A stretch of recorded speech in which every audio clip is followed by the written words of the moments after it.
Hello बच्चों, आज हम डिस्कस करेंगे 39 क्वेश्चन जो कह रहा है एक ट्रेन है जो 120 किलोमीटर 60 किलोमीटर पर आवर की स्पीड से चल रही है और next 120 kilometre 140 kilometre per hour की स्पीड से चल रही है। एवरेज स्पीड निकालने के लिए कहा गया है। चलिए देखते हैं, इसको डायग्राम के थ्रू समझते हैं बेटा। तो हम कहते हैं कि हमने इसमें 3 पॉइंट आउट कर लेते हैं। 3 पॉइंट हमने बना ली। हमने कहा ए से बी गया और बी से सी गई। एक ट्रेन है, मान लो ट्रेन का डब्बा बना लिया हमने जो 120 किलोमीटर गई और अगला 120 किलोमीटर ही आगे गए। ऐसे ही हुआ। पहले जो गए हैं वो 60 किलोमीटर पर आवर की स्पीड से गए हैं जब यहाँ पहुँचे। इसके बाद 40 किलोमीटर पर आवर की स्पीड से गए हैं। और एवरेज स्पीड आपसे पूछिए तो एवरेज स्पीड क्या होती है? एवरेज स्पीड कह लो या वेलोसिटी कह लो, दोनों ही बराबर होंगी इस केस में, क्योंकि ये straight line motion straight line पे हो रहा है। तो टोटल डिस्टेंस और टोटल टाइम होना चाहिए।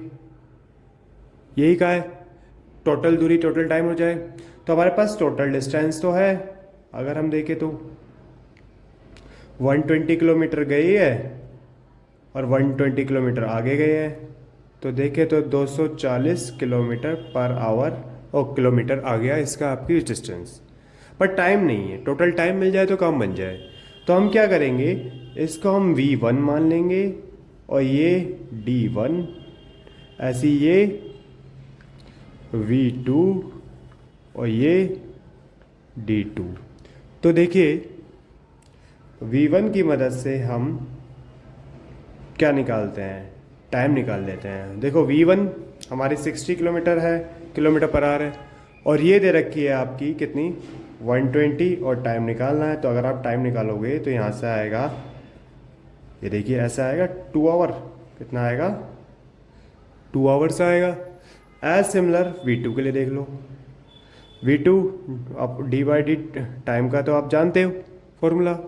तो आप देखोगे 40 किलोमीटर पर आवर, डिस्टेंस 120 है और टाइम हमें निकालना है। क्या निकालना है? टाइम निकालना है।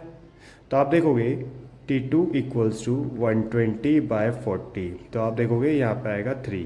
कितना आएगा? 3 आवर्स। ये आएगा 3 आवर्स। तो एवरेज स्पीड जो होगी वो क्या होगी? वो होगी आपकी बेटा 120 हमने इस जोड़ के कर लिया था, 240 आई थी। और टाइम और देख लेते हैं। टाइम देखो तो हमें पता है total distance upon total time चाहिए होता है। ठीक है, यही होता है। तो आप देखोगे 240 किलोमीटर तो यहाँ पर है, और आप देखो टाइम 2 आवर्स और 3 आवर्स। टोटल टाइम अगर मैं साइड में लिख लूँ, देखो टोटल टाइम अगर मैं बता दूँ आपको तो 2 आवर्स T1 T2 करके जोड़ना पड़ेगा। तो आपका आएगा 5 आवर्स, और मैं इसको 5 से डिवाइड कर दूँ तो देखो 5 1s are 5, 5 4s are 20, 5 8s are 40 kilometre per hour आपकी एवरेज स्पीड आई। बस बनाई।